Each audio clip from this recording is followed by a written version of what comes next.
man? Production, any of it? Yeah, I mean, it was pretty good.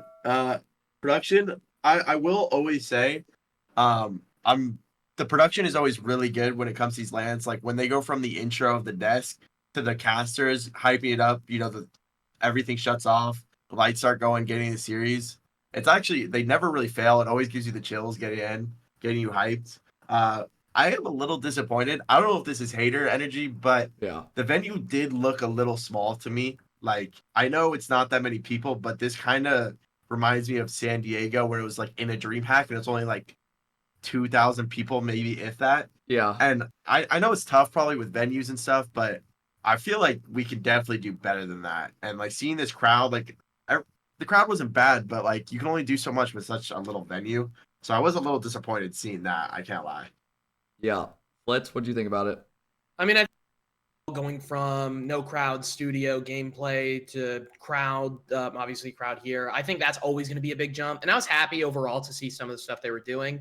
I think it's very cool as well seeing the desk do the crowd work. You know, T-Bay saying like, "Let me hear it for the blue," you know, stuff like that. Yeah, Like I yeah. think that's cool. I like that interaction. I do agree with Kaga. The venue's a little bit small. I think one thing I kind of want to consider, and maybe this is ignorant, but how many Rocket League fans are out there in Copenhagen? I think we're more in Copenhagen for the we're out here in Europe, we're in Denmark. Like, I don't know how many Yeah, people that's are fair. exactly out there in Copenhagen living in Denmark. And, you know, like we talked about yesterday, part of the reason why I'm not there, part of the reason why we're not there, is flights are expensive, man. But I think London's going to be a lot better. We've been to London 3 or 4 times. We know that they have fans there. You know, London lands are always very popular. So yeah, the crowd might be a little bit small here. But I still think it's a decent crowd, and yeah, it's something to be upset about. But I also think I don't think it needs to be something that we're like too worried about. But I think overall the production was very solid today. Yeah, I mean, I thought it was. I overall, when it first came on and they did the intros and they're showing all the teams like they are like on the screen right now, this had me chills. Like I was like, holy, I'm amped up for it. But yeah, I do think I think overall first impressions on Blast, I thought it was pretty cool. But I am kind of like you guys, especially Reed. I do think I mean, I was telling my chat this, man. I mean, we got high school gymnasiums bigger than this in Indiana, like for basketball. So it was a little bit underwhelming, I guess, the crowd size because you do want to see more. But at the same time, yeah, if it's in Europe and stuff, I get it. But I guess London is supposed to be like 7,500 people. Mm-hmm. So if that sells out with Blast, that could be fucking sick. I think something else we can look at this as is this could be Blast kind of testing the waters in a smaller venue for when they finally get to those bigger ones. Yeah. And we know that they can do them in bigger ones. If anyone watched CSGO, obviously, Blast did the last Paris major, and they did a great job with that. I was a huge fan with that production. And if we can get something like that of that magnitude as well, because Paris had a huge crowd, if we can get something like that in Rocket League, I think that could be really great. So, I mean, I think we could also just view this as, I guess, a test almost for Blast. And I think overall they've done a good job. I've seen a lot of tweets and a lot of people talking about how they're pretty happy with how Blast has been doing things. So that's good. What did you think of the walkouts? What did you guys think of the walkouts? Did you guys like them? Kind of. I mean, they're probably working with what they have, right? Yeah. But nothing. I didn't think anything too crazy. I thought the stage looked badass. I love the stage with the lighting. Stage was dope. But Walkouts were a little lame. But I think that just comes with the venue because you don't have like many entrances. You don't got much space to work with, so you can't really do it. Yeah, I mean, well, Kaga, let me ask you this, right? As someone who's done these walkouts before, I mean, the only one I did was in front of like 50 people in Saudi Arabia. So it's like, when you do these walkouts, like what more do you expect? Because I think sometimes there's props, right? Someone's got a flag or something over their back. That comes up more to the individual. But do you expect anything more from like the venue itself when it comes to walkouts like this? Well, like in London or at Worlds in Germany in Dusseldorf, the venue had like you would go on a platform that would lift you up. And so people wouldn't even see you. And then unless you're like right next to them, you get lifted up and the lights were off. And then like you're on top of a platform. So like people are staring at you. And then you have stairs and this big like red carpet all the way there. So it feels like it just builds everything up. Like you're just like getting amped.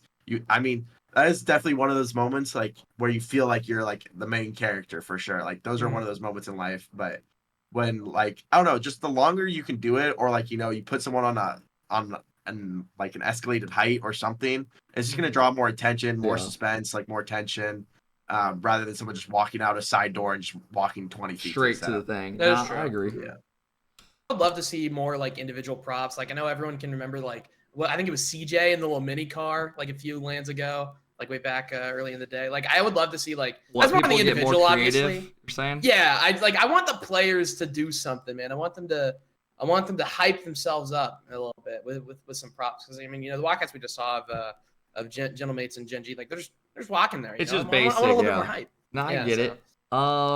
All right, moving into our next segment. What'd you guys think of the squishy intro? Because I thought it was pretty badass. I'm still a little bit sour. I didn't get one right. Okay. But Yeah. no, what'd you guys think of this whole squishy thing? I mean, look, man, Squishy's a legend. He deserves this. I mean, everyone's already been tweeting about it. Like, some people were tearing up. I wasn't quite tearing up, but I can tell you it definitely touched me. Like many of the others before me, I watched Squishy. That's like part of the reason why I started playing the game. So I think it was really cool that they gave him the mic. And one thing that I think was badass is on the stage, he just started promoting his Twitch. I thought that was so I did funny. see that. Self-promoting was insane. I was thinking about muting muting right there. Dude, yeah, that's gonna be you in here, man.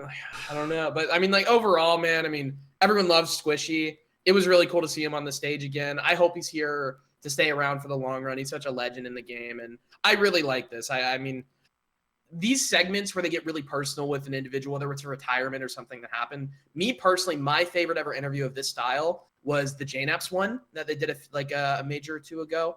And I like that one. I genuinely teared up. That was such a beautiful. Oh, you're talking about media. The one where they talked about the fire and stuff, right? Yeah, like that. Genuinely, like I already love JNAPS. I've had the pleasure of meeting him, going out with him a few times. Like he's a great dude, and that that for me was like really touching, and I thought that was sick. So I think this like is right behind that one. I think this one's probably like my third or second favorite, but that JNAPS one's gonna stay at the top for me. Reed, what do you think about it all? Honestly, I was really dope. I need to win a world so I can get an outro like that or some shit, because that was insane. What qualifies to get you this? Because like you know what I mean? Because I didn't get. Yeah. Like, I'm trying to think of why certain people aren't getting them. Yeah, maybe we don't qualify. Who knows? Look, Cap, I think if you just did a little bit more on that XSET roster, just maybe like one more top 8, I think you had it. That or Little Step Bros. Little Step. For those that don't know, Flitz and I used to team. Hell of a team. Should have won championships. If we won that Reynolds tourney, man. We did not win. We didn't even make a regional. Second, bro. We were so close. Yeah, we actually did pop off of that. No, one thing I want to shout out though is if you guys watched the Squishy interview, then if you haven't, you have to go watch it. In a situation where you could hear him choking up. Yeah. He's probably nervous. He's doing this in front of so many people.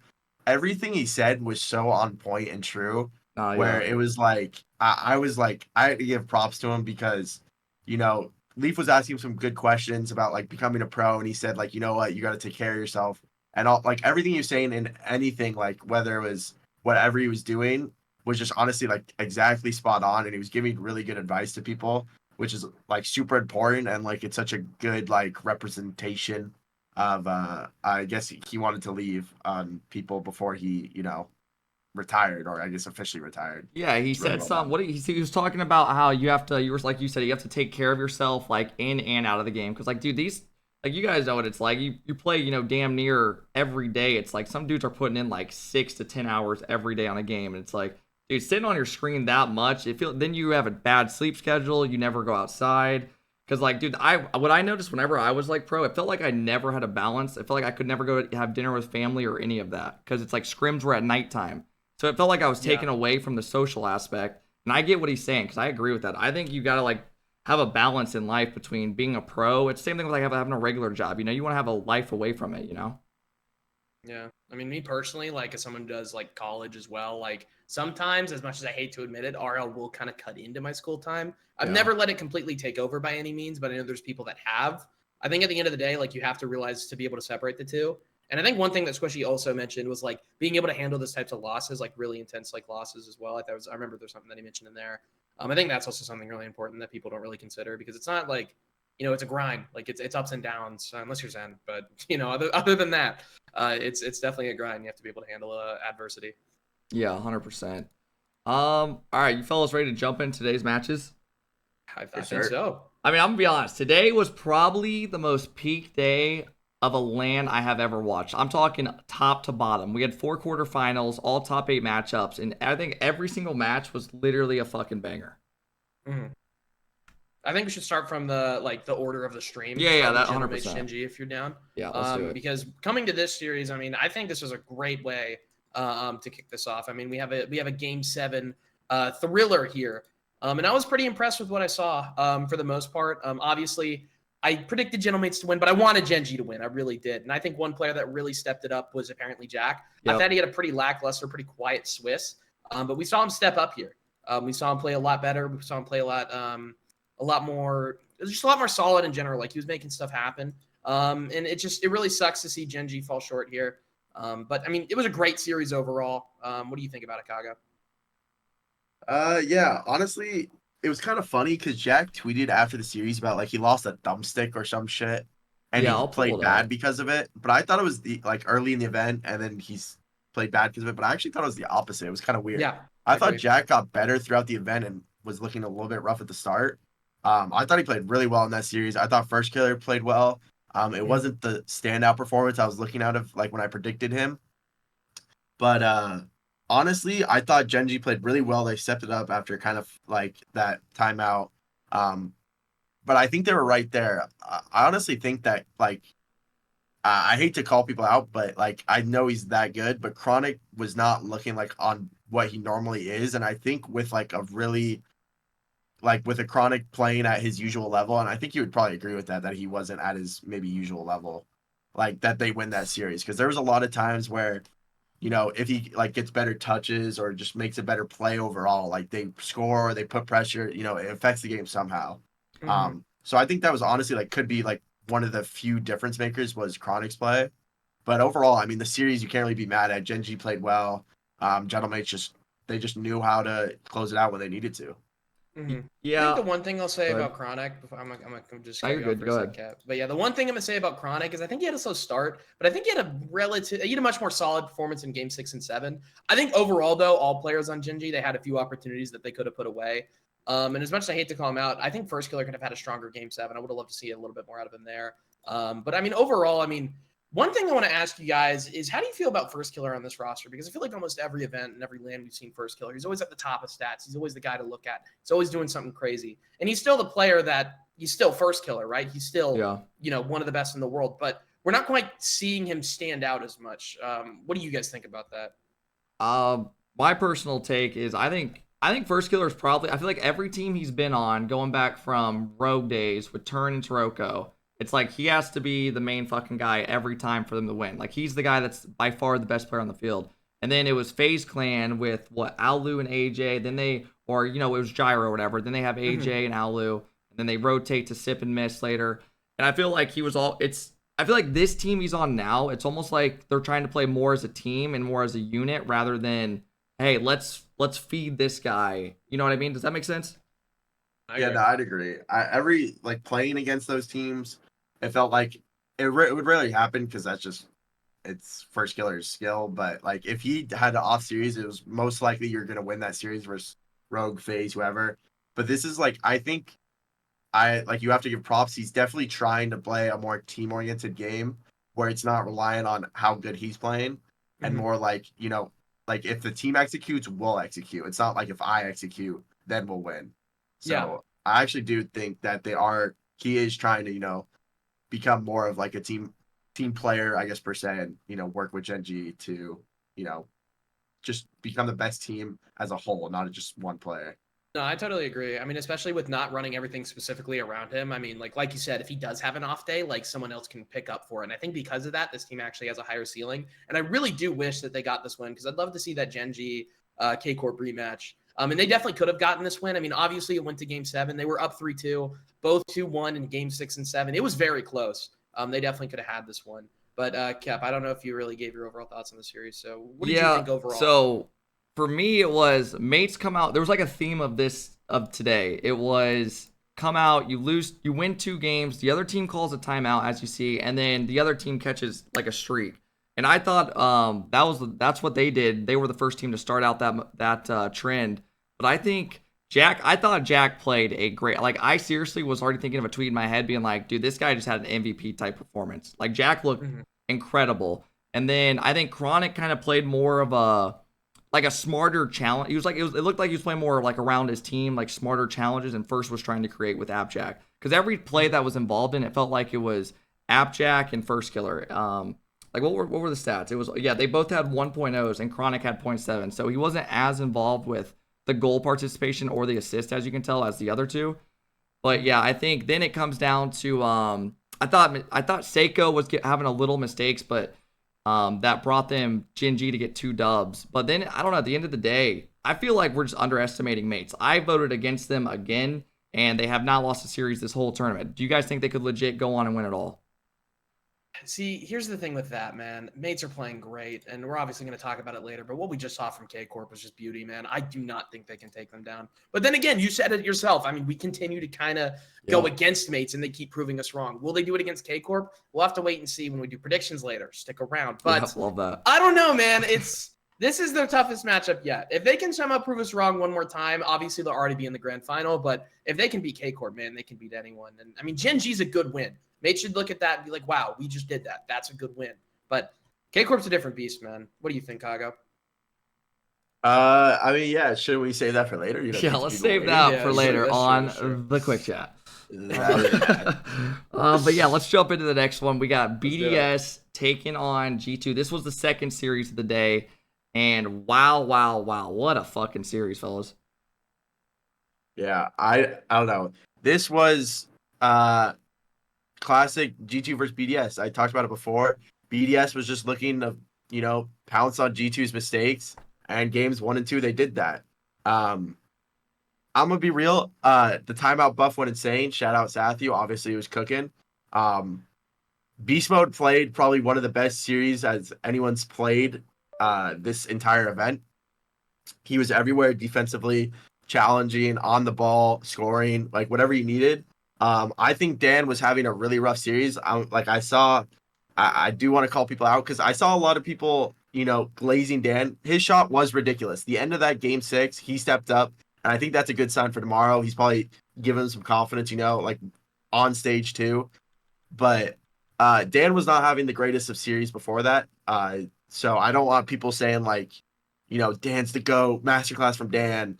Because in reality, I think Beast Mode deserves that credit. All of them deserve the credit. It's a team game. Like, you all have to win. But Beast Mode, the things he was doing were just, like, literally keeping G2 alive. And, they stopped being that team that just was making mistakes. Instead, we're being the team that was punishing BDS. But at the same time, BDS also had some crucial misses. Like, they were missing some bad shots that normally they score. So I don't want to... G2 didn't play perfect. That's all I'm going to say. Very, good result from them. But they definitely can still get better. I know that for a fact. I mean, I'll tell you right now, man. I saw BDS win that game 1 and game 2 4-0'd G2. I thought it was over. I didn't think they were going to bounce back. But I mean, you said it yourself. Safi called that timeout. They cooked something up. And Beast Mode lit a fire under himself and had a crazy 4-game stretch. There was this one pass that he had, I believe it was game 3. He jumped, got a flip reset, bounced it off the ceiling, passed it middle to Dan. It was one of the cleanest and most fluid passes I've ever seen. And then they just continued to steamroll after that. Like you said as well, BDS did have some mistakes. There was an open net. I remember Monkey Moon missing in that game 6 where you could visibly see him mid-play. The play's still going on. Lifts his head up. And he sighs out. He's like, damn, I should have had that. So definitely BDS could have played a little bit better. But seeing Beast Mode awake like that, man, that was special. He played a great series. Daniel hit one of the best shots that we've seen this whole tournament. Yeah. And overall, I'm very happy to see G2 get this win. And I'm happy that I was wrong because I predicted BDS to win, and obviously they didn't. But I'm glad to see NA have someone in the top 4. Yeah, I don't know. I don't think Daniel, I don't think you mean he played bad. I don't think Dan really played bad, but you're saying he didn't really show up until that double touch, it felt like. Was the big one for him? Yeah, well, okay, you have to I should clarify this is on me, but when I mean Dan didn't show up, I mean to Dan's standards. Dan was still playing really well, but he wasn't like the Dan, and this is, tough for him, but it's kind of when you're the best player in NA, questionably the world, there's pressure on you to show up and be that guy. And he hasn't been that guy this tournament so far. And he wasn't that guy again. So it's not really like that. I think he actually played bad. I You're think just he just saying his kind of standard is so high up. yeah, like I just know how good he is. Like he literally can like just do everything perfectly. So just like and then that's what he does. So that becomes my expectation of him. And he wasn't doing that, but he was still. I really do think the end of that game 6, you could just tell, like he was like, oh fuck, like let's do this shit. Like we're here. Like I feel good now, and I think tomorrow, like I mean, obviously the best day, Champ Sunday, he shows up and shows out, with the true Daniel performance. You know. Mhm. Yeah, I think my overall thoughts on this series was, dude, right off the rip, BDS come out and they were like dominating pressure. G2 literally couldn't get the ball, it felt like. And then game 2, BDS, or no, what was it? Game 1 was a 4-minute OT. BDS had a lot of the pressure in the OT, but in the regular game, I thought G2 looked pretty good. And then game 2, BDS dominated. I thought there was a couple mistakes. See, I thought Atomic was more of the quiet one. That was kind of making a couple of the weird, like I remember he had a squishy save out of the opponent's net, and it was literally a dime to Monkey Moon. But then again, I might be being a little too hard, because I thought overall they did play. I mean, dude, they 4-2'd BDS. I mean, that's what, the 2 seed. That's pretty fucking impressive. But I think the big swing of things was that timeout. They lose the first 2 games. Again, they call a timeout, like you said, Sathu. Shout out to Sathu. And, dude, they just steamroll. They win the next fucking 4 games. And I think the big momentum thing, I think Beast Mode was like the big dog of the day for G2. But I think that's a big thing about G2. It's they have 3 dudes who could literally, it kind of reminds me of Falcon, like a Falcons in a way. It's like all 3 dudes, like they can all do their thing and get them games and win the damn series, Yeah, I'd agree. But yeah, Yeah, I think Daniel's double touch was like, you're like, okay, they're winning this, because was that intentional to you guys? Yeah, okay. People saying that's not intentional, that's ridiculous. I think here's what I'm gonna say for sure. 100% without a doubt, he meant to double this. The question is, did he mean to pass it, try and get a middle, or did he try to score it? Honestly, what you got? What you think? Well, no, I agree. I think he tried to get it to net, right? He tried to get it towards the area of the net. Yeah. He did not envision that play, but I think, yeah, he tried to double it. He knew the way he was going to hit it, like the way he's air rolling his car, he's going to get 2 touches, try and make it awkward on the defense. That was intentional. But him scoring that bottom right was not, I would be surprised if he was like, yeah, that's what I was doing. I think he was just trying to get it towards the net for sure. Yeah, but, I think like, especially like with the way he was air rolling his car, like to me that looks like something that is trying to be a shot. But I mean, I think in a situation like that, it's so hard to like really make that decision of like, oh, I can score this impossible angle. I really think he's just trying to get it like into the. I agree with Kako. Long story short. Yeah, I'd say my final thoughts on that is, if an NA team like G2, like we kind of, I don't know if you guys agree, but I think they have the highest peak. I think GenG are a very good team, but I think the highest peak for NA is this G2 team. Mm-hmm. And if we're saying Atomic kind of was having a, kind of a average series, Daniel, you're saying Daniel, he played good, but if he hits that stride that he hits where he looks like he's the best in the world, like we've seen before, I mean, damn, bro, this team could actually go win it all. I'm glad they're the last team representing us, because I really do think they could go win it all, to be honest, the way they are. What was our next Thursday? Next Thursday we had Furia taking on Vitality. And I'll kick us off with this one. Dude, for me, I think Zen has been good this whole tournament, and he has been showing out. I don't think he's been like scoring insane goals, but he's been just good as hell, flat out. And I think Furia, I mean, it's pretty safe to say they did not show up to the standard. I mean, we saw lost his stats, lost after the first 2 days, had the highest stats of any of the players on the average. And today, I felt like him, Yan, and Drafinho, I don't know if it was more of a nerves thing, it was pressure, or what. What would you guys say? Yeah, I mean, I completely agree. I think Furia, more than anything, they did look a little nervous. They did look a little timid to what they usually are or what they were in Swiss. Like, a lot of the times I saw them, not making, I don't know about not making the right play, but just like, being stuck with low boosts as third, being put in really awkward spots, putting each other, like the teammates, in tough spots. But overall, I thought, if anything, this is probably the best Vitality's looked all season. They were in sync, not a lot of double commits, and I think most important, honestly, someone said this, but I think they were all playing well. But when Radisson plays as well as he does, I think that is the biggest impact on Vitality. Like Zen is always going to play well. He's just one of those players. He's too good not to play well. Yeah. Alpha can be inconsistent. We know Radisson probably can be is inconsistent too. But in my opinion, when Alpha plays really well, it doesn't do as much for the team as when Radisson does. When Radisson's playing really well, because Radisson, maybe he's just an energy guy or whatever, but like he looked on his shit today, and Vitality, that was the best Vitality's looked since Worlds, maybe, or just this season, I should say. Yeah, I agree. They looked scary. I can't lie, they looked good.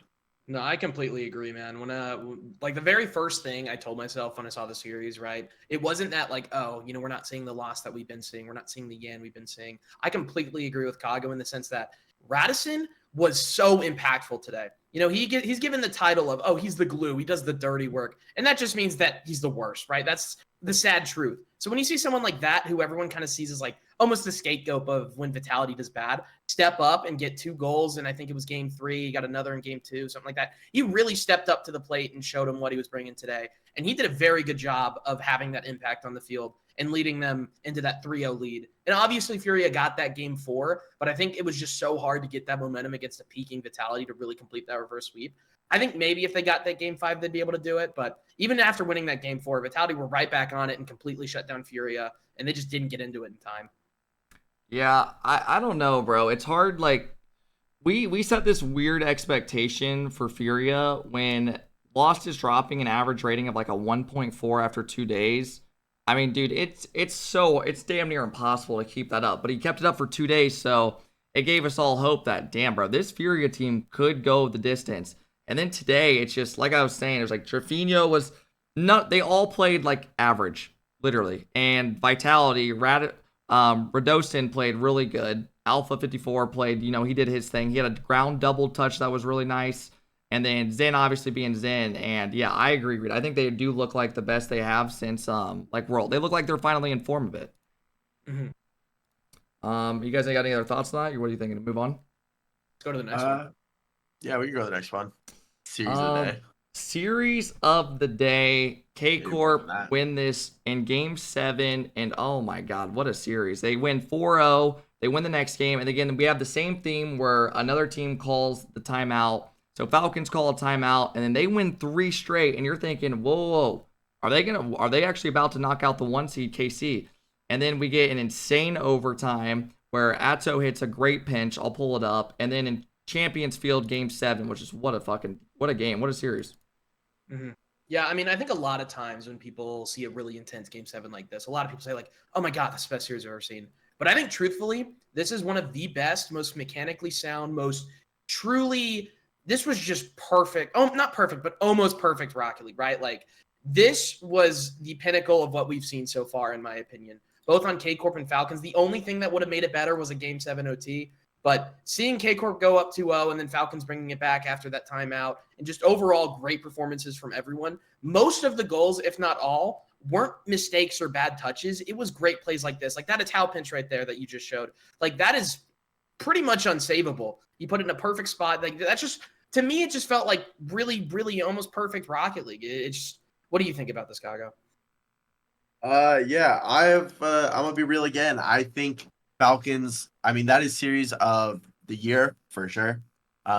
Maybe probably series of the season. It probably will be looking back on it. Just 6 players that have skill to do anything with the ball, anything off the ball. Just like the bump plays were huge. Obviously, there's times where mechanical moments are going huge. Fakes, like everything. They were using everything. Like no team was going to give you a free goal. You had to either make a great play or literally whittle a team down with pressure. It was as like what everybody, strives to compete. That is what that series was about. But I do want to say, I do think the same thing I said with Daniel. Vatira, up until that game 7, was like lacking. Rise was going fucking insane. Like Rise was the reason why they were, in that series up until that point. Double taps, shots, top left, whatever. Atao obviously started stepping up towards the end. But Vatira was kind of like, I don't know if I would use what word I would use, maybe timid, but it just feel like he didn't have really control of the ball, or we didn't see him with the ball too much. But in that game 7, he stepped it up a lot. But I think you should have to give a shout out to Rise for what he was doing, just like all around the field. That dude is so good.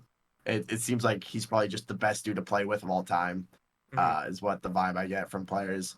And then as well as like a Tau. I mean, if you think about that shot, you go from being on your major point life to that shot literally could spark a run for winning the major.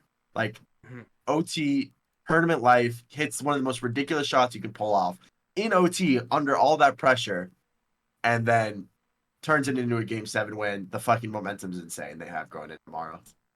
I think there's one thing I want to say, and then I'll leave it to Kep. The one thing I want to say about Vatira is, although we didn't see him going absolutely insane, completely taking over the game like he does at times, I think we saw Vatira very useful in other situations. Like, for example, he did this multiple times. I think the most obvious was the one that Kep just showed on stream, that 0-second goal. There was a lot of plays where Vatira would go up in the air, and they would have to respect him because it's Vatira, and he would just leave it for his teammate to have it. Yeah. And another thing as well is, I don't know if it's him calling it, but his executions on some of these kickoffs are absolutely flawless. We saw it in that game 7. Right after that first goal, what do? They call a kickoff strat. It goes straight into Rise, straight into Vatira, and just like that, within another second, they're up 2-0. And although I don't think we saw him completely take over like Beast Mode might have in G2, I think we really saw Vatira add that value elsewhere, right? Whether it's off ball, forcing them to fake, or, calling those kickoff strats. I think we still saw a very good series from Vatira. Yes, he didn't take over, but I still want to highlight that. Yeah, I mean, I agree with both you guys. I thought the first games, KC comes out hot, and then they call timeout. Falcons go on a huge run, and then it's like do or die. Neo Tokyo, a toe hits that pinch, and then I thought Vati played really well in Game 7. But I mean, dude, these kickoffs. I mean, this Game 7 was insane for one. They go up 2-0, then they get a kickoff goal. And then right after that, Falcons come down. They scored, I think they took the lead, right? Yeah, they come down. I think they scored 3 straight. So, I mean, this was honestly probably the most fun Game 7 I have watched. And I kind of feel bad for Falcons because, I mean, do you guys think they were good enough? Do you think if they have other matchups, they get in to the semis? Or do you think, how do you feel about that? Do you think? Yeah. I mean, I feel like it's hard to argue these weren't probably the 2 best teams in the tournament after today. Just based on today. We don't know what will happen tomorrow. But, like, the shit Falcons was doing, like, Kalir's TRK, Rawas, bro, like, just the little things all the way up to the big things, bro. This team is so gross. Like, this team is so good. I mean, we can definitely say that, like, this was almost a grand final caliber series, which almost makes me worry of what's going to happen for tomorrow. Yeah. But I think if Falcons play anyone else, they can certainly take that, and we could see them in the semis. It sucks, too, because they had such a good performance, but they're not going to be able to show for it because they're out of the tournament. Yeah, I mean, I feel for them because it's like this team. They beat them Corp earlier in the what was it, like a day or two ago, and they got matched up with them again. So we did see a lot of rematches today. I think did we have 3 rematches from that already happened? Yeah, we had GenG was the only one we haven't seen before today. From this major. We saw KC. Falcons actually beat them the first time. Furia beat them the first time. Yo, you know what I just realized? Every team that won the previous days against them lost on the quarterfinal day. Why? Like, why would that be? What do you think? I told you, it's like when you lose, if you're G2 and you lose, you can look at what they did that works against you, and you have an instant, edge up on them. Because if you're BDS and you play G2, you're going to do what works again. Like, why would you not? But if you're G2 and you know what worked against you, you're going to try and minimize that as much as possible. Yeah. So G2 was obviously looking to not do certain things that BDS was capitalizing on. And because of it, I mean, you could say that with every team in every matchup. I'm sure every team looked at what their weaknesses were and tried to, mitigate them as much as possible for the series. Mm-hmm. And also, I think this might be kind of obvious, but I think this is the best top 8 we've ever seen as well. Like, obviously, we're playing, teams are playing each other that they already have, but I think that just shows, the actual skill of being able to come back. And even in some of these series, K-Corp were up 2-0, and then Falcons won 3 straight. BDS were up 2-0, and then G2 won 4 straight. The series was never, other than Vitality, who kind of rolled from the start, all the series were super intense and super close. But I think this is the best top 8 we've ever seen. Yeah, I was trying to think in my head, is there any team we could interchange from this land? But realistically, no. I think we easily had the best top 8. Yeah. Because I was thinking, maybe complexity, but I mean, shit, dude. I think these are literally the best 8 teams that went to the major, and they all played against each other in every series. I mean, we were doing predictions yesterday, and we were thinking like, dude, any series could like we were flip flopping both times. I think the only team that I originally thought of when you asked that question was GentleMates, but they continue to prove us wrong, and now they're in the top 4. So the one team that I even thought of, we can't even say that. Yeah. No, I agree. I agree. So that concludes us talking about today's matches. Should we go into prediction? What do you guys want to do? Top plays? Let's just show the plays real quick, All right, probably. let's knock out top plays of the day. So with the top plays we have, obviously starting out, I'll start this one out. Daniel with the huge play in game number 6, and this is what helped them close it out. We were about to go to a game 7, and Dan just hits this insane fucking angle. I mean, this is something where it's like a momentum shift, and right when they scored this, I was like, dude, they're gonna win this series.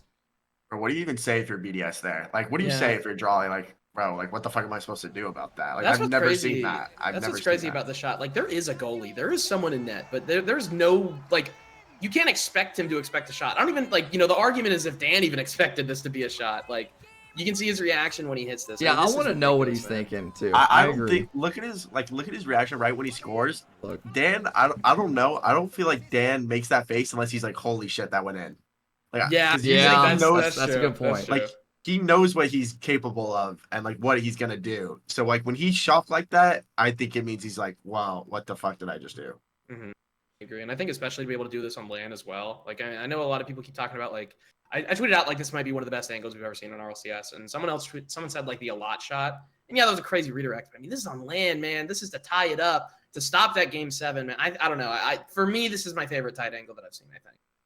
Yeah, no, I agree. I definitely think this was a huge goal and a turning point. And I mean, some players just need that one good. Dan's had a solid land this whole time. But I do think like this goal could be the one that you're like, oh shit, like this is where he turns it up, and then going to Champ Sunday. I mean, shit, we never know, man. Let's go into this next one. Dude, Flitz, you want to take over this one? Yeah, I mean, this was a really important game here, because obviously Falcons are trying to tie this one up. And I love this play from Vatira here because they have to respect his touch, and they just leave it for a Tau to slot that top right. That's so hard to read if you're Falcons, and they did a really good attempt of trying to cover this. But, I mean, that pop from Rise to keep it up, this fake from Vatira, the top right from a Tau, I genuinely don't think you could have drawn up a more perfect play if you're K-Corp. Yeah, they're just like, dude, they do this more than any team. It's always in front of the net. They go up, someone high, they know they have to challenge it, and they just leave it, and it's just a free shot. And they literally do it probably 2 times a series and get a goal from it at least once. Mm-hmm. Bro, do you know what's kind of insane? Is I think KC has had so much influence in like the short time they've been a team on the pro scene more than like any other team. Like the fake play. I mean, I don't think I would give air dribble bump like the air dribble bump pass plays to them. It's the way they abuse it. The kickoffs, bro, kickoffs, the fakes, like they do so much shit that like a lot of teams are like, yo, let's just put that in our playbook. And like I saw Falcons do it. I've seen a bunch of teams I saw Furia try like 3 of them. Yeah, like this is... To me, when I think of teams with influence, one that really stands out to me was GenG first split. I mean, I don't know if you remember, but those pre-jump passing plays, I feel like everyone in North America started to try that. But I feel like you started to see that die down a little bit, right? We're not seeing that with K-Corp. I think kickoffs, and Johnny Boy talked about this a little bit, I think kickoffs have a very secure and very interesting future in Rocket League because we're seeing K-Corp do them when they're down, when they're up. Like, they don't care. They always have something pulled out in their playbook. And that's part of the reason why they won that game 7. Right after they got that first goal, they came out and got a kickoff goal instantly. And that was definitely planned. That's something they've done before. So with the fakes and the kickoffs, I'm very curious to see like where this actually leads the future of the pro scene. Reed, do you have a thought on that? You were about to say? What was I going to say? I don't even remember. Shout out K-Corp, W play. Shout out K-Corp. They are influenced. And then this last play, Reed, break it down for us. Okay, so game 6, OT. Honestly, this was a very close game. Both teams were back and forth. It didn't seem like one team had the pressure. Tau, first of all, gaps the passing play, cuts it off. Well done, right as well.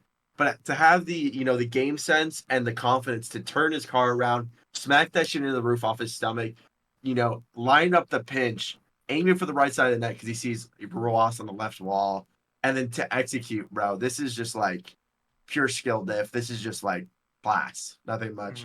Like this whole play is psychotic to go for in the first place, but when you see him hit it, it's like, of course he would do that. Like, what else would you do?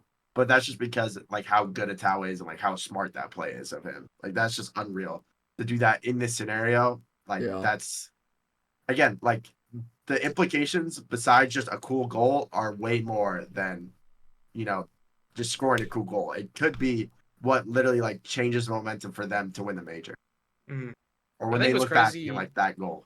I think what's crazy about this play too is like this was a strong attack from Falcons. A pre-jumping Kaliers is going for this ball. And he not only does he intercept it, he gets the perfect pinch. Any other pinch, I don't think that's a goal. Like he has to put it there. And it's like it's do or die, right? If he doesn't score it, he could very much go home. And then this ended up leading them to win the series. Yeah, he turns a weird situation where they're trying to do a passing play, like you're saying, like TRK's already hit it. Kaliers is up early, and Atto is already up. And not only that, he turns it into a goal, which then leads him to Game 7, where they go on to win it. So, I don't know. I think this was probably... I mean, you talk about 2 momentum shift goals. Daniel and Atto is... I mean, those were some of the bigger ones you can ask for, right? Yeah. But, yeah, let's go into our... What do you guys want to do? You want to do predictions for tomorrow? Or you want to do our... Yeah, let's do predictions for tomorrow. And then we'll go into... So we got 2 matchups. So we have 3 total matchups tomorrow. They start again at 12 Eastern. And yeah, we got GentleMates, our first series of the day. No, it's actually G2 versus Vitality. What's your boys' thoughts? I'll go first. I mean, I think this is really tough because I do think Vitality is at their stride. I think they kind of I feel like they have that confidence they had at Worlds where they kind of feel like no one can touch us now. Yeah. They kind of just exude that confidence. But I also want to say the same thing about G2. I think G2's been heating up, getting better literally every event or every match, I should say. And like I predicted, I think that could have been a catalyst, that goal for Dan to, pop off. I really do think this is a one where my brain and my heart are telling me to do 2 different things. Yeah. I feel like it's hard to bet against a Vitality that looked the way they did today, but my heart is telling me NA. Yeah. You gotta have someone in the grand final. Kep's wearing the fucking US tank top, looking like a prime hillbilly in a fucking... Keep your fucking mouth shut, chat. But I don't know. I feel like it'd be disrespectful if I'm betting against my own continent. You know what I'm saying? So shout out Team Vitality. Good run, Zen. You're good. Daniel, you're better. Here we go. I mean, give Dan, me G2. You got G2? Okay, so my thoughts are Furia. I'm more impressed with G2 beating this BDS than I am with this Vitality beating Furia. Does that make sense? Because I think G2 beat Furia the way Furia looked. I think G2 beats them the same way. And I think G2, on the other hand, I don't know, man. I thought their win was more impressive, and we're going to have Daniel versus Zen. I think a lot of this series comes down to how does Redosin play and how does Alpha play, because Zen's going to bring it. Alpha's honestly been pretty solid. It's more Redosin I'm kind of like more on the fence with, I guess. But if I had to pick, do or die, what is it that line that Max Kellerman said? With the aliens pointing the death beam at the planet. Who do you want? I want Daniel. No, I actually believe. I think that double touch was nasty yesterday. I think Beast Mode is playing incredible. I think if Atomic can find a little bit of a stronger groove, I think he's been solid, but I don't think he's been like the Atomic that's gonna like win him it. But if he hits that form, plays more solid tomorrow, I want Iguodala. I see what you guys are saying, yeah. But yeah, I think I'm taking G2 winning this. I'm gonna go. I could see this going either way, but I'm gonna go 4-2 G2. This one's tough for me, man. And what I didn't even realize is this is really the first Dan Zen matchup that we're going to get. A lot of people are making those comparisons, and we'll finally get to see them head to head. I completely agree with Kep in the sense I think G2's win is a little bit more impressive. Furia didn't look as strong as they've been, but it's just so hard to look at that and still count Vitality out, especially with how Radisson was able to step up today. We did see Dan step in a little bit, but not quite take over. We did see Beast Mode do that. And so the question is, are they going to be able to do it tomorrow, right? What I will say is from the 2 forms that I saw today, I think if they played exactly how they did today, I think Vitality is going to win it. So the question I'm asking myself is, do I think they're going to be able to keep that form, right? Is Radisson going to stay having that impact? Is Beast Mode going to be able to take over like he was? But as much as I want to go with NA, I don't think I can. I hate to admit it, but I think we're going to see Vitality in the finals. I don't know if they're going to win it, but I think Vitality's going to win. I look, man, I want G2 to win, right? Hey. I want G2 to win. I've been rooting for him. I'm rooting for NA, but I just don't see it happening. I really, really want to be wrong. But I think Zen's going to take this one. I think Radisson's going to continue to have that impact. Hopefully, Alpha finds a little bit more for his sake. But give me Vitality 4-3. I do think this is going to go to Game 7. I think we're going to have a great first series. And I'll give my prediction in the second series, obviously. But I'm sorry. No, I'm going no, with chat. This is Flitz's last episode on the Quick Chat. But no, I mean, I totally see your side. I think Vitality, you're saying if you're going off form, if you get that same Vitality versus that same G2 you had today, you're taking Vitality. I think that's perfectly fair because I think Atomic is going to have to be playing a little bit better, I think. And even though he didn't play bad, but I think that you got to be playing good if you're going to get past these teams. But I do believe they will hit that. I think Daniel's going to be a beast. Beast mode's been a beast the whole time. And I think Atomic's been solid. I think they can do it. Jumping to the next one, GentleMates taking on Karmine Corp. Now, we have literally slept on GentleMates, or at least, I mean, 100% me. I was like, oh, they beat BDS, they beat Falcons. They got to be good, but I still was like, I don't know, man. The players on this team, they're good, but damn, bro. I mean, they are way better than I expected. But then again, you're going against the Karmine Corp, who I think still to this time are probably, in most people's eyes, favored to win the whole thing. And I mean, I'm going to keep it a little bit short, sweet, and simple. I think K-Corp is too strong for these guys in every way. I think they match up and down on the rosters. I think Vati, Rise, and Atto are better individually than all three of the other players, which is Juicy, Itachi, and Seiko. But so I'm going to go, and for that reason, and repeating in the online, and it seems like they're starting to heat up and they're playing better on LAN, I'm going to go with K-Corp winning this 4-2. Okay. Yeah, I mean, I think GentleMates have already done so much, right? No one expected them to make it a first seed in that Swiss. You know, I didn't even expect them. Well, I did expect them to beat GenG, but I wanted GenG to win, right? And that was very close. They've had a good run so far. Top 4 is nothing to be ashamed of. But I think we can all agree that K-Corp, especially after that win over Falcons, is the clear favorite for tomorrow, at least in my eyes, right? I think K-Corp is going to wash them this series. I hate to admit it because I do like the GentleMates guys, but I like K-Corp a little bit more. And I'm going to be honest, I think K-Corp's going to 4-1. I think GentleMates will take that first game, and then K-Corp's going to sweep them from there on. I think we're going to see a lot more out of Vatira. I think he's finally going to be able to take over a little bit. And after that intense matchup with Vitality, we're going to see yet another K-Corp Vitality final. Reed? Yeah, I hate to be that guy, but I mean, K-Corp's just winning. I bet against them every time, so maybe this will bite me in the ass again. Maybe I'm helping them by jinxing it. But I saw a stat today of like Rise. He's been in the grand final in 5 out of the last 7 lands. That is like insane. That like nobody talks about that, at least more. Maybe I don't see it. So I think he probably keeps that streak going. I just think it's a skill and a team diff. Like individuals, Karmine takes it. As a team right now, I think they're playing better than GentleMates probably. So as boring as it is, I just think it's too clinical out of KC 4-1, 4-2 max. All right. So with that being said, Flitz, your grand final, say your grand final again for the people, and then say your prediction for it. So my grand final is going to be K-Corp Vitality, which I'm going to be honest, I don't want that to happen. I think that's going to be it'll be a good series, but I feel like I've seen that so much, right? Yeah. I want to see something different, but I do think that's going to happen, and I'm going to stay true to my heart. But what I do think is going to happen is I think K-Corp's going to come out there, and I think they're going to play pretty solid, right? Zen's having a good tournament, Radisson stepping up, but I think when they're faced against K-Corp, the favorites heading into this, I think they're going to show everyone why they're the favorites. I think it's going to be kind of close, but I don't think the series of the grand finals is going to be as interesting as we're going to see in the quarters, and I think one of the semis tomorrow will be really interesting. But I think the finals is going to be relatively boring. It'll be a 4-2, but it won't be like a good 4-2, right? I think K-Corp's going to – the games that K-Corp win are going to be blowouts. That's my prediction. Give me K-Corp 4-2. All right. So my grand final is G2 taking on K-Corp. And in my prediction, I had K-Corp. I think I had them winning 4-2, the one I did a couple weeks ago. Also, my prediction, I had 7 of the 8 teams in, which, and we can come back to that actually. That's just basically me saying I know ball, right, fellas? But yeah, I got G2, K-Corp. Oh, man. Dude, fuck. Take a beat. Yeah, I mean, I really, really want to have G2 winning, but I don't, based off of that K-Corp we just saw, it is so hard. It is so hard to go with any team but K-Corp. You know, so because of that, I'm taking G2 4-3 Game 7 win USA. Vamos. Wow. Okay. The vamos at the end threw me off a little bit. I can't lie, because we're going for the NA pride, and then we just throw in a different language. Okay. Yeah. What do you think, Reed? So yeah, my grand final is the same. K Corp G2.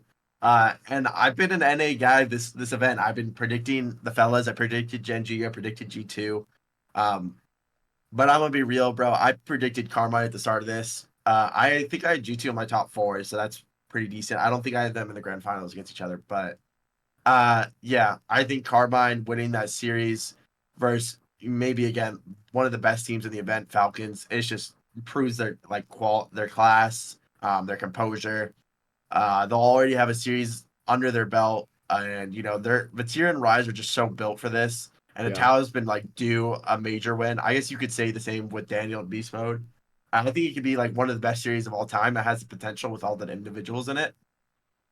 But I got to take Karmine Corp. I just love the way they play. I love everything they do. It's honestly something I wish I could just replicate as a player. Literally just do what they do. But obviously it's not like that. Yeah.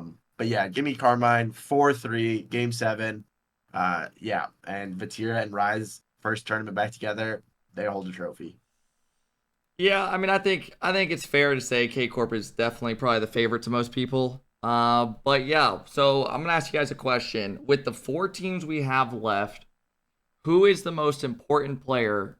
Who is the most important player left that can help their team go win it all? Who's the most impactful? And so with this, let me ask you this. Is this impactful person also on the winning team, right? Are we saying the MVP type conversation? I mean, if you're not winning, you're not impactful. Get the fuck out. That's a good point. That's a good point, because I don't think that changes my answer. But since I just wanted to clarify. That's not wrong with that. But I mean, look, man, I believe K Corp's going to be winning, and I think the person that's really going to help them excel is not Vatira. It's going to be Atao. I think Atao is someone that people think of him mechanically of, a very good player, but I think he's really going to step up in his own right. I think Vatira is the obvious pick, and honestly, that might be the right pick. But I think especially after his pinch today, he showed us that he's not someone that you can mess around with. And it's very tough too, because with this K Corp roster, all 3 of them have the ability to really take over and do what they need to do. I think any 3 of them can win this MVP award. But I think it's going to be a Tao that really steps up and shows them why he's one of the best players in the world. Yep, that guy right there.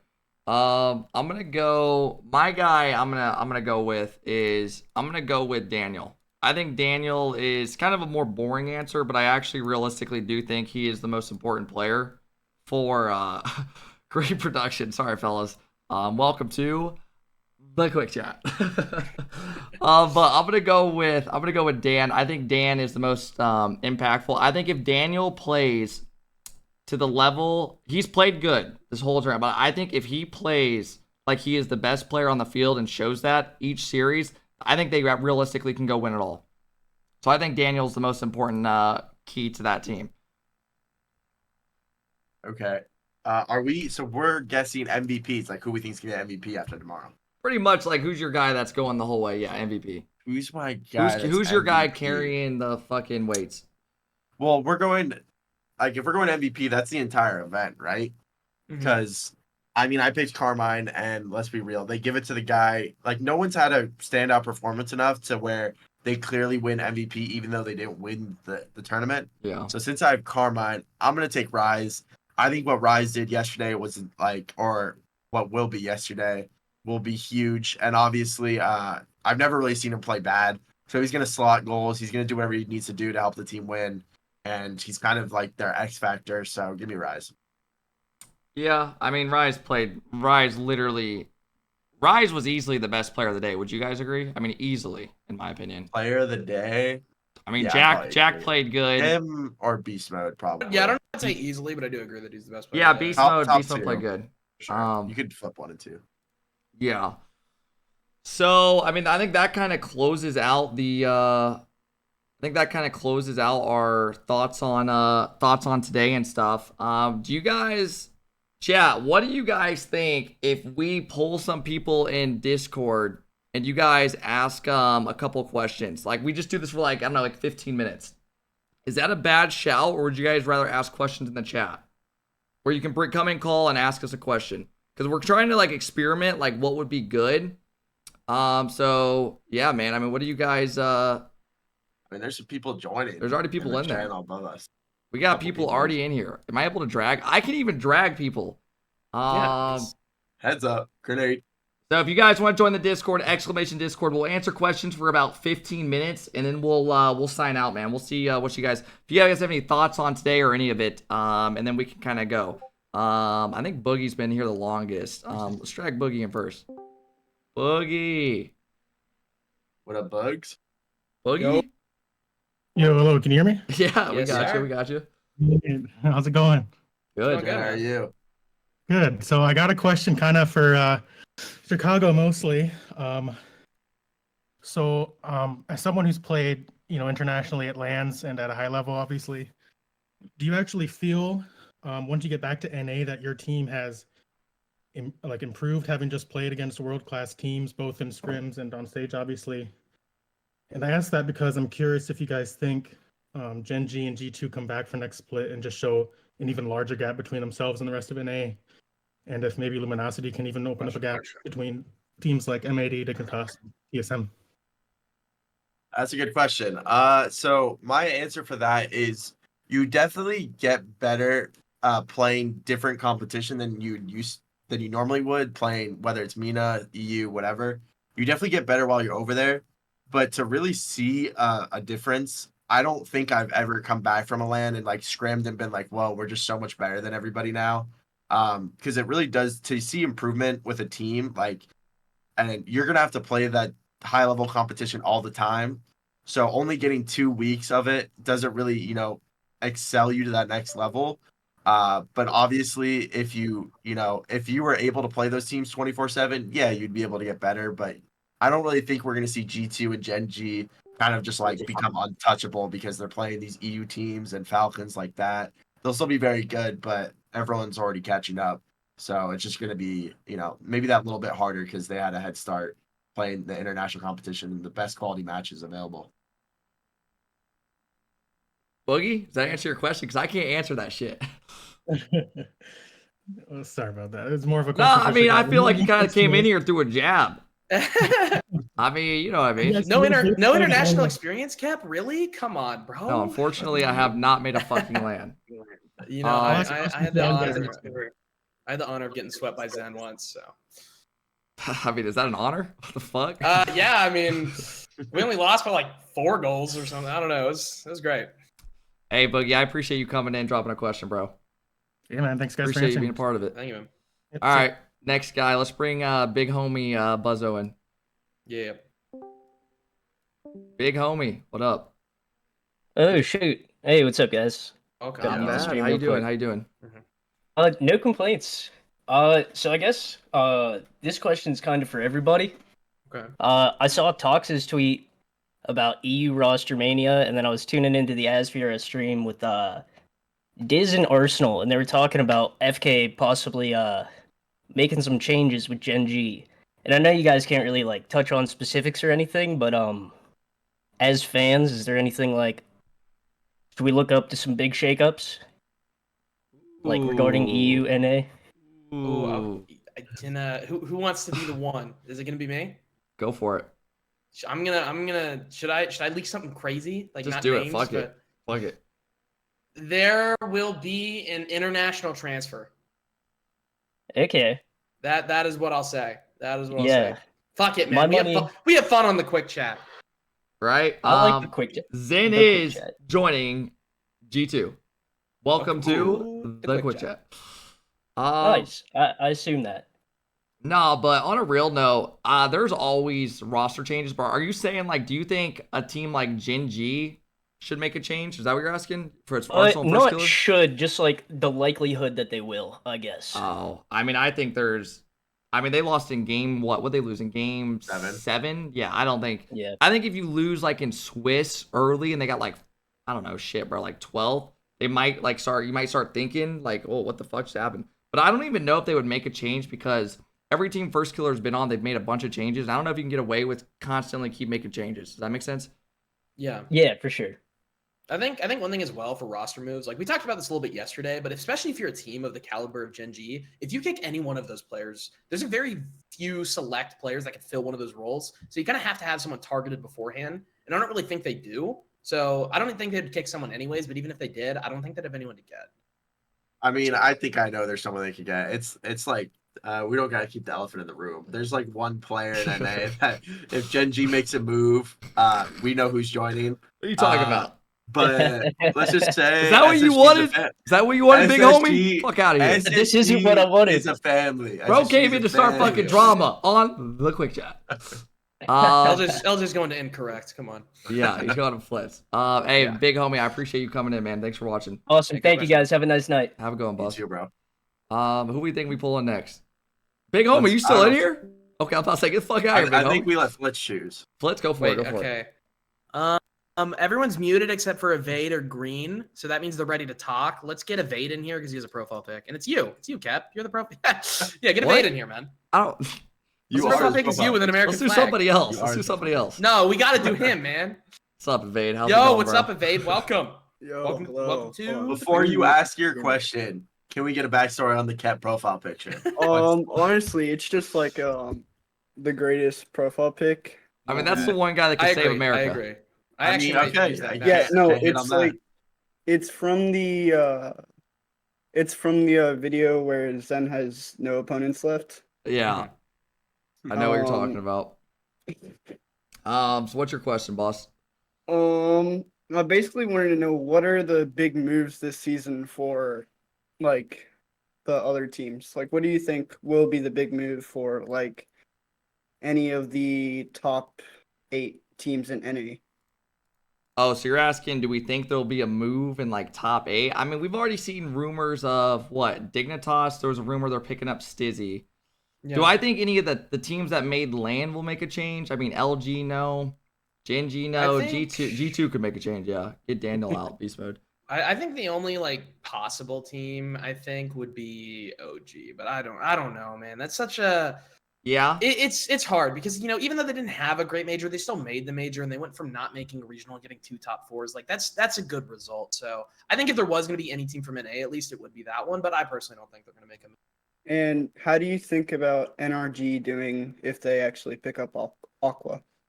We got an NRG fan. Oh, Evade. You got balls coming here, kid. You got balls. First off, missed in chat. Want to get an energy question? Damn. Missed, did you pay him? I've been saying in the chat, all split. NRG make major if they're in EU. Wow. That's fucking insane. That's you got insane. balls.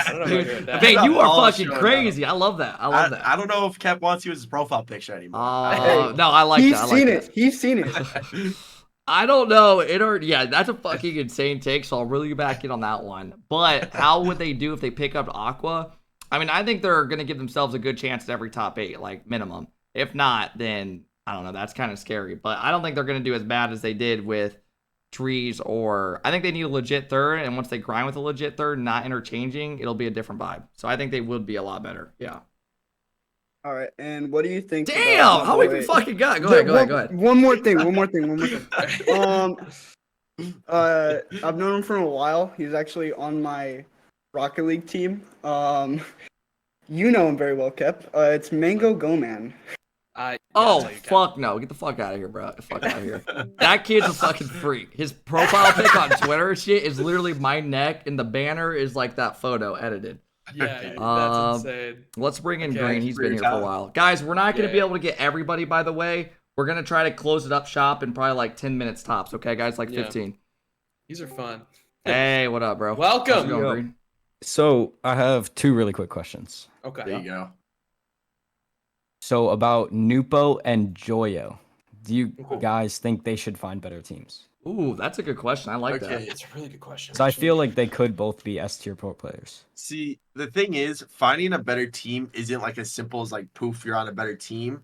Mm-hmm. Because if we look at it, like there's 4 S-tier players in MENA. 3 of them are on one team, and they're most likely not going to change. So Nupo can't really just like find a better team because unfortunately that's just how the region is. And for Joyo, now again, it's kind of the same thing because everyone that's good in EU is French, right? So unless he wants to go out and learn French, he's not going to get picked up by any of those teams. And maybe there's a team like Oxygen out there for him, but who knows if Oxygen wants to make that change. So getting a better team isn't as easy. Just like, oh, they're good, let's get a better team. There's a lot more that goes behind the scenes. And yeah, what's up? I do feel like a Chronic and Oski could be a good fit for Joyo. Okay, I mean, at that point, you're just making Moist or like Liquid 2.0. I also don't think Oxygen would forfeit their points like that either. Yeah, I'm not sure. So. It's hard because like one, there's a language barrier in like these other like in Europe and stuff because Joyo's English and you only can get so many good players because nowadays all the French players want a team with dudes that can speak French. One, do I think Nupo needs better teammates? Yes. Do I think Joyo needs better teammates? I mean, dude, I'm starting to wonder, is there more behind the scenes to why they don't have these S tier players? That's more so the question I'm thinking. No, guys, Rise, I already know. Rise is gone. We already know that. Fuck y'all talking about. But no, I do think it's a lot. It's so much more deep than that. Then like, should they have better teammates? Yeah. But I don't know. Maybe I'm not saying they are, but maybe they're a shitty teammate, right? And people don't want to fuck with them. Mm-hmm. So, yeah. I mean, but I do agree. I think they should have better teammates. And then my other question was about, do you think that a team from MENA or SAM or another region besides NA and EU could win a LAN this season? I mean, I honestly thought if Furia kept it up and they got past that fatality hump, I thought they were going to be the ones to do it. And same with Falcons, if they're able to take down K-Corp, I think if you can beat K-Corp, you can beat anyone. It's very tough, though, because I think a lot of it has to do with bracket draws and kind of how you perform on the day. But I think Falcons and Furia have the capability to win a LAN. Personally, I think that, yes. Yeah, I agree. Same thing. Those were probably my two questions. That's it. Hey, bro, I appreciate you hanging out with the Quick Chat.